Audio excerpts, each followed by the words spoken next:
Hello friends, तो ये continuation video है ब्लड फिजियोलॉजी का। इसमें हम रेगुलेशन ऑफ एरिथ्रोपोएसिस देखने जा रहे हैं। कल मैंने आपको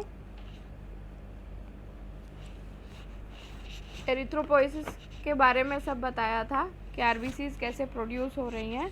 आज उसका रेगुलेशन देखते हैं। तो फर्स्ट ऑफ ऑल ये हार्मोन है आपका एरिथ्रोपोएटिन।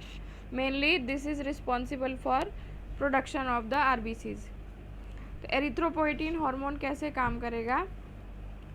फर्स्टली मान लीजिए हीमोग्लोबिन कंसंट्रेशन जो है वो डिक्रीज़ हुई है सब्जेक्ट की। इसके कारण क्या होगा? There will be a fall in the oxygen tension. पर सेल की ऑक्सीजन टेंशन में डिक्रीज़ आएगा, जिसकी वजह से क्या होगा, ये जो ऑक्सीजन टेंशन में डिक्रीज़ है ये किडनी सेंस करेगी और किडनी में क्या होगा, there will be release of erythropoietin hormone. This erythropoietin hormone ये क्या करेगा, ये ब्लड स्ट्रीम में जाएगा और ब्लड स्ट्रीम में जब एरिथ्रोपोएटिन हार्मोन जाएगा फिर ब्लड स्ट्रीम से होता हुआ ये बोन मैरो में जाएगा। बोन मैरो पे सिग्नल मिलेगा कि भाई अब हमें और आरबीसीज की ज़रूरत है, इसलिए और आरबीसीज प्रोड्यूस किए जाएं। तो इसके कारण क्या होगा, इस सिग्नल के कारण बोन मैरो में प्रोडक्शन बढ़ जाएगी। There will be increased RBC production. तो इन्फ्रेंस क्या है कि एरिथ्रोपोएटिन हार्मोन जो है वो हीमोग्लोबिन की कंसंट्रेशन डिक्रीज़ होने के कारण निकल रहा है और वो जो है बोन मैरो को सिग्नल दे रहा है टू प्रोड्यूस मोर आरबीसीज, जिसके कारण आरबीसी का प्रोडक्शन बढ़ रहा है। Let's see other factors. Other factors में आपका सबसे पहले आया एंड्रोजेंस। एंड्रोजेंस क्या है? देखिए, एंड्रोजेंस सब जानते हैं कि ये मेल हार्मोन्स हैं। तो एंड्रोजेंस क्या करते हैं? एंड्रोजन का अपना फंक्शन है कि ये एरिथ्रोपोएटिन प्रोडक्शन को बढ़ा देता है। एंड्रोजेंस में आपका टेस्टोस्टेरोन हार्मोन आता है। टेस्टोस्टेरोन हार्मोन जो है ये अपने आप में एरिथ्रोपोएटिन की प्रोडक्शन बढ़ा देता है। इस कारण मेल्स का हीमोग्लोबिन सिमिलर डाइट के साथ में फीमेल के कंपैरिजन में ज़्यादा होता है। जैसे अगर आइडियल कंडीशन में एक ही जैसी कंडीशन, सिमिलर कंडीशन में एक मेल और एक फीमेल को दी जाए तो उसमें मेल के अंदर हीमोग्लोबिन कंसंट्रेशन ज़्यादा होगा, क्योंकि एरिथ्रोपोएटिन प्रोडक्शन एंड्रोजन हार्मोन मतलब मेल हार्मोन की ही वजह से हो रहा है। ठीक है। सेकेंड चीज़ क्या है, एंड्रोजेंस क्या कर रहे हैं, ये स्टेम सेल्स को बढ़ा रहे हैं। Stem cells which are responsible for haematopoiesis. Thereafter ये क्या करते हैं, डायरेक्टली एरिथ्रोपोइसिस को स्टिमुलेट कर देते हैं एंड्रोजेंस। तो इन तीनों एक्शंस के कारण क्या है, there is increased action on erythropoiesis, therefore there will be increased RBC production. Third, oestrogens देखते हैं। तो ईस्ट्रोजेंस क्या करते हैं, ईस्ट्रोजन का एक्शन क्या है, ये एरिथ्रोपोएटिन प्रोडक्शन को डिक्रीज कर देते हैं। पहला एक्शन ये है। ठीक है। दूसरा एक्शन ये है कि ये स्टेम सेल रिस्पॉन्स को घटा देते हैं, डिक्रीज कर देते हैं। ठीक है। तो डिक्रीज एरिथ्रोपोएटिन है तो एरिथ्रोपोइसिस डिक्रीज हो जाएगी और स्टेम सेल्स भी डिक्रीज हो गए तो क्या होगा, एरिथ्रोपोइसिस फर्दर डिक्रीज हो जाएगी। तो ईस्ट्रोजेंस में हीमोग्लोबिन कंसंट्रेशन इसीलिए फीमेल्स की कम रहती है, क्योंकि ईस्ट्रोजेंस क्या करते हैं, एरिथ्रोपोएटिन हार्मोन के लेवल को डिक्रीज कर देते हैं। देन हम देखते हैं थायरॉक्सिन, कॉर्टिसोल और ग्रोथ हार्मोन। ये at a point of time सब में रहते हैं, सारे सब्जेक्ट्स में ये तीनों हार्मोन किसी न किसी टाइम पे रहते हैं। अब थायरॉक्सिन, कॉर्टिसोल और ग्रोथ हार्मोन का एरिथ्रोपोएटिन पे क्या असर है देखते हैं।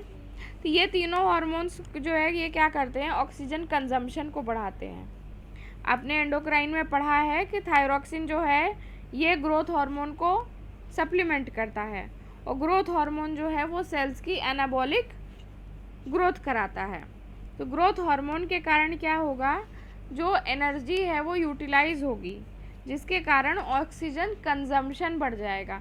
ऑक्सीजन कंजम्पशन बढ़ेगा तभी तो एरोबिक ग्लाइकोलाइसिस होगी, और एरोबिक ग्लाइकोलाइसिस के कारण ही एटीपी बनेगा। तो ग्रोथ हार्मोन और थायरॉक्सिन हार्मोन जो है ये ग्रोथ को प्रमोट कर रहे हैं। तीसरा हार्मोन आपका कॉर्टिसोल हार्मोन जो है, ये आपका स्ट्रेस का वो है, सिंपैथेटिक जो है ड्राइव को बढ़ा रहा है। स्ट्रेस हार्मोन है ये कॉर्टिसोल, ठीक है। तो ये तीनों हार्मोन जो है ये क्या कर रहे हैं, ये ऑक्सीजन कंजम्पशन को प्रमोट कर रहे हैं, जिसके कारण क्या है, टिश्यू हाइपोक्सिया हो जा रहा है। भाई ज़्यादातर ऑक्सीजन जो है वो टिश्यू ने कंज्यूम कर ली, तो वहाँ पे ऑक्सीजन की कमी हो जाएगी, टिश्यू हाइपोक्सिया हो जाएगा। और this tissue hypoxia this will induce erythropoietin production, और जब एरिथ्रोपोइटिन प्रोडक्शन बढ़ जाएगा तब जो है क्या होगा, फाइनली हमारी एरिथ्रोपोइसिस बढ़ जाएगी। Then comes neural control. तो न्यूरल कंट्रोल में क्या होता है, देर आर हाइपोथैलेमिक सेल्स, ये क्या करते हैं, ये हाइपोक्सिया को सेंस कर देते हैं, दिस सेंस हाइपोक्सिया। और हाइपोक्सिया जहाँ सेंस हो गई वहाँ क्या होगा, एरिथ्रोपोइटिन प्रोडक्शन बढ़ जाएगा, जिसके कारण आरबीसीज और ज़्यादा बनने लगेंगे। Then products of haemolysis. Products of haemolysis ये हम जॉन्डिस में आगे पढ़ेंगे। ये क्या करता है, फीडबैक मैकेनिज्म फॉलो करता है, जैसे ही ये इकट्ठा होने लगा इसकी सेक्रीशन बंद हो जाएगी। देयर आफ्टर देखते हैं डाइट।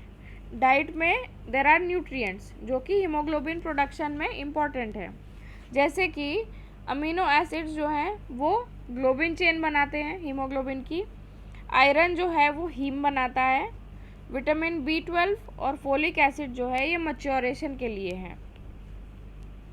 इनकी सबकी अगर कमी होगी तो हीमोग्लोबिन कम बनेगा, इनकी सबकी अगर कमी होगी तो हीमोग्लोबिन कम रहेगा, और हीमोग्लोबिन कम रहेगा तो क्या होगा,